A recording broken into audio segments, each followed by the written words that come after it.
Welcome back, ladies and gentlemen, to DarkOnyx versus Ghuldor Bacon, Game 11 of this Marathon Best of 13 matchup. So, Ghuldor Bacon has indeed chosen to throw out Magma here, EXE Magma. When I look at that name, I assume it's some sort of executable file for Windows, and you double-click on it, and your computer just explodes with lava. That'd be pretty fantastic. And also fantastic is the clan name Ghuldor Bacon, also known as Bacon Clan. I really have no complaints whatsoever about this name. I am generally a bacon. I am for bacon. We have an advocacy group against bacon. I am part of the advocacy group that is for bacon. I do like bacon on my burgers. Not quite so much the kind of guy that likes bacon just on its own, but think of what bacon has done for society. I mean, really. Without bacon, think of all the IHOP meals, all the IHOP breakfasts that would have just never happened. Anyways, why are you proxy to gaming? Sorry.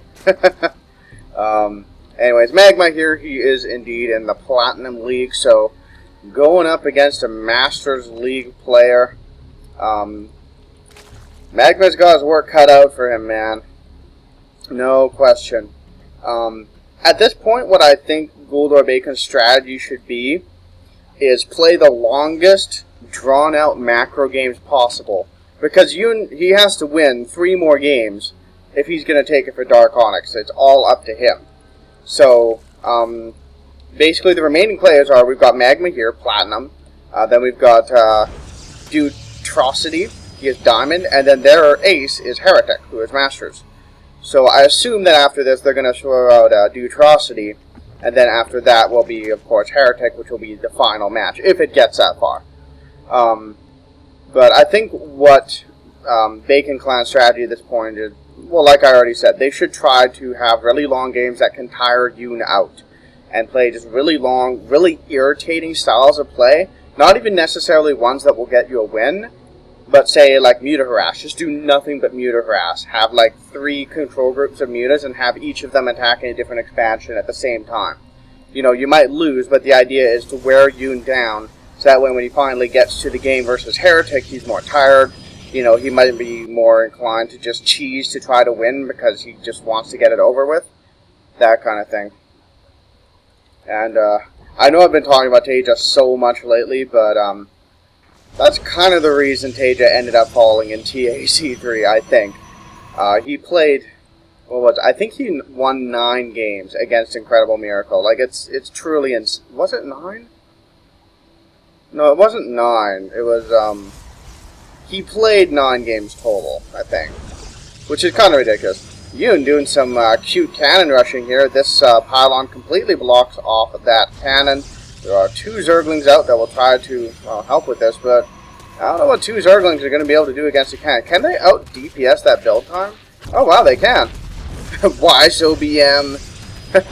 Throwing down another pylon. I think pylons build faster. Yes, they do. Or rather, they have more total HP. So they can actually build faster than, you know, the Zerglings will be able to DPS it. So those Zerglings are indeed repelled, and this cannon is going to be able to slowly chip away at this hatchery, but oh, this is kind of cute by Magma. Using the high ground advantage to have this queen deal damage to that cannon. I think, he'll be able to kill that before the hatchery goes down, so nice move on his part. I don't know if I would have thought of that in that situation, but yeah, so at the very least, this cannon rush is slowing down Magma's economy. He's not able to populate this with drones as quickly as he would like. And this hatchery will be a little bit weakened for a potential gateway follow-up. Because, well, buildings take a long time to heal, man. And yeah, taking it down almost to half health. So even though that didn't kill it, which I'm sure would have been Yoon's ideal situation, it did slow down Magma just a little bit. Good times. So Yoon has, of course, taken his natural. He's got that all walled off. And taking a 3rd already. A tiny bit risky, but that said, Magma, his natural was blocked. This 3rd was delayed in that he couldn't send drones there as quickly as he wanted to.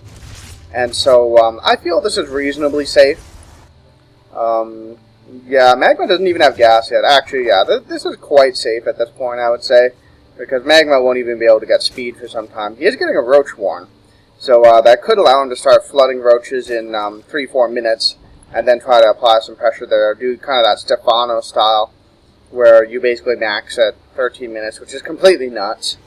It has fallen out of favor just a little bit as Protoss have figured out better and better how to handle it. Mostly through just getting Immortals, because Immortals are really good against roaches. And also just general good force field control, things of that nature. So, yep, Yoon already starting a partial wall off there. 2 gateways, a photon cannon, lots of pylons, so that way he doesn't get Artosis pylon, because that would be terrible. You know, sometimes I feel bad for Artosis, because anytime a caster makes a joke about pylon placement, it's always Artosis. And, like, Artosis is awesome, man. He's easily one of the best casters in the world. His analysis is so unbelievably good. Like, he can watch a Terran player take a gas at, like, 4 minutes and 20 seconds, and he's like, because of this, we will see this build, you know, unfold at the 15-minute mark. And at the 15-minute mark, the Terran player is doing exactly what Artosis said would happen. So, oh, he's so good. But, yeah, hopefully he doesn't mind the Artosis pylon jokes too terribly much. Oh, sorry, I bumped my mic there. Yeah, hopefully I'll remember to edit that out. You know what, I will actually make a very quick note, because I don't want to be deafening you guys because I accidentally bumped my mic. There we go. Hopefully tabbing out of Starcraft didn't completely crash it, or rather cause like a black screen. Well, if that was the case, I do apologize, but not deafening my viewers is definitely high on my priority list. In any case, Magma is just droning up like crazy, and actually getting around his Zerglings here, so wants to have some stuff in case he gets attacked. But I do not think Yoon will be attacking anytime soon, unless there's 5 gateways on the way. Where are they? Oh yeah, they're all here. Okay. But even so, he doesn't have any forward pylons or anything of that nature, so I don't think we'll be seeing him attack quite yet, but all these gateways coming up now does allow him the option to start doing lots of warpins and attacks. And wow, that is so many sentries. Just building up tons and tons of energy. These are actually relatively new, based on the energy numbers I'm seeing here. Well, this one is anyways. Yeah, but still, that's a lot of sentries. And oh, here come a bunch of Zerglings. They don't have speed yet, but they will very soon. There's only 1 cannon complete there. Another one is on the way. But it looks like Magma decided to fall back, and you not overreacting by spamming down 50,000 zealots and a Dark Shrine. How very interesting. I'm not quite sure why he's going for this. I mean, I guess Dark Templar aren't bad. It's just, like, traditionally, the only time you go for Dark Templar is while I'm way behind, so time to get Dark Templar. You know, I mean, that's the sort of logic that Day9 always talks about in the Fun Day Mondays. Although I think it's, like, more half joke than anything else. Looks like these are going to try to do a bit of damage. They will be able to get in. These photon cannons are positioned well, but there's a bunch of roaches there now. And they're going to be able to do some damage, but it looks like he's just going to fall back, content to do what he did. At the very least, get some scouting info. Probably threw away more Zerglings than he really needed to. And taking a force. So very intelligent on Magma's part, knows that he needs to stay up on bases as much as possible. And Yoon seemed content for the moment to just continue macroing. Getting out 3 DTs now. And what we'll probably see him do is send 1 to each base. And then that way Magma is forced to make as many Overseers as possible. And just have to, you know, spread out his army and things like that. What else do we have going down? We've got +2 ground weapons. We've got Blink being researched somewhere. And a Stargate. Yoon decided to have a little bit of fun by going down as many tech trees as possible. And yep, there is that Dark Templar starting to get kills. Let's bring up that kill counter that makes my computer lag. And wow, that's going up quite quickly. Do we have any we got 2 Overseers on the way, but wow, he is getting so many worker kills. I would say that at this point, this is definitely paid for itself in economy damage. A single ping goes down, informing me that yes, indeed, there's a Dark Templar there. I'm just going to leave that workers killed tab up, actually. That is so ridiculous. Queen goes down. That's pretty bad, too. Going to slow down his larva injection. This is kind of ridiculous, actually. Wow. Okay, that one finally gets cleaned up. That one gets cleaned up as well. And it looks like the one in the main got cleaned up as well. But 57 worker kills. Wow. And Magma down to 29, 37, just got a big round. But he is almost half the probe count, or rather half the drone count of his opponent who has probes. Because I felt the need to qualify that in case you didn't know. He has half the number of workers. There we go, using a more generic term. And here we go, big stalker attack coming. There are some zerglings here and some roaches, but I don't know if this is going to be enough. These stalkers do have blink. +2 has finish, and immortals, and a bunch of sentries along with a few zealots. This is going to be very difficult for Magma. He's going in. Oh, the sentries are not quite protected, but another round of force fields do go down to provide them with protection against the zerglings. The roaches are arriving. Lots of mutas dying very, very quickly. Immortals are indeed going down, but Magma is dealing with this pretty decently, I would say. The hatchery does go down, though. That is no good at all. And even though Yoon is losing his entire force here, he killed another base, and Magma only has 41 drones now. Yoon has such a huge economy lead that he can afford to trade, you know, inefficiently, like a Zerg would normally do versus a Protoss. Oh, excuse me. Oh, man. Okay, hang on. 11:28. Gonna record that as well, because that cough would also completely deafen you. And oh, we got an attack coming here. I missed that because I had to alt-tab. But I think you definitely has enough to clean this up. Zealot's taking a bit of damage, but there's Stalkers. There's a single Immortal who is racking up kills with astonishing speed. Gets focused down now, but Magma's attack force has been almost completely cleaned up. And Yoon actually floating quite a bank. So he can just keep warping in units all day long. Magma is rallying units forward, but it's a bit piecemeal. And Yoon is going to be able to clean those up quite easily. Doing some nice blink back, saving Stalkers, keeping them alive. Oh, so good. Magma's continuing to attack. Don't know if it's going to work out. Some of the Stalkers hitting the rocks, apparently. That was a little bit goofy, but in any case, Magma is repelled, and he just keeps getting further and further behind. I feel like at this point, he should just drop 2 bases. Like, just make a base here, make a base here. Oh, never mind. There's going to be a nexus there. But, you know, like, when you're in this situation, you have to take some sort of risk in order to get back. And, you know, he will not be able to win on this sort of economy. Even if he rebuilds all the drones, Yoon will have had such a significant economy lead for such a significant amount of time that it won't even matter, so. But Yoon, for the moment, just still staying on 3 bases, doing an admirable job of repopulating his drone count, but he is still down in workers. Greatest Power is on the way, so he will be able to get Dem Broodlords. And Dem Broodlords are pretty awesome, but we also got a Mothership on the way. We know what Motherships are designed to deal with. It's Broodlords.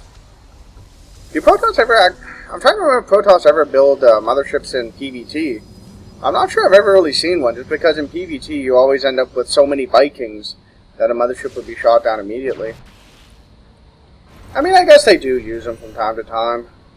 It's not as prevalent, though, whereas like the Mothership is kind of a core part of the PvZ late game, you know, when most Zergs tend to go up to Broodlords.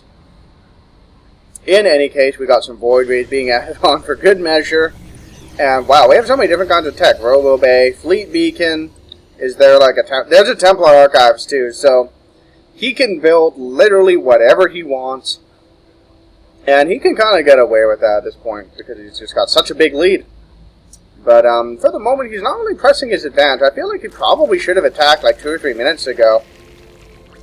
And he is giving Magma time to get those Broodlords. But it could very well be that he wants to wait until the Mothership is out. There it is now, moving out as my computer lags because of the cloaking effect. The Overlord goes, hey, there's a Mothership here, and then explodes in a cloud of blood. Very typical. And this hatchery is still not fully healed. Mad building seal slow. I think it must have been attacked again at some point, actually. It wouldn't make sense that it's only recovered 300 hit points from the start of the game. But here we go. Yoon pushing up the gullet, ready to stab into Magma's face and kill him to death. Stalker's blinking forward, starting to focus down the Broodlords, and Magma's Broodlord count evaporating very, very quickly. There are a lot of Lings, but the Colossi are doing an excellent job of cleaning them up. But it looks like Yoon is going to fall back for the time being, regrouping with that mothership. Is there a overseer? No, there is not. There's one over here, so hopefully Magma pulls that over in the near future, because, well, he'll need it if he wants to be able to see what's attacking him. And there goes the last Ghuldor. 34 lings are on the way, but I don't know if it will be enough there. It's still a Colossus here, dealing oh so much damage. The soccer count is getting a tad low, though, but even so, 3 attack, 1 armor. Do the Zerglings even have attack upgrades? No, but it doesn't matter. He's out of the game. Yoon takes another game for DarkOnyx. So please do join me for Game 12 of this epic Best of 13 series.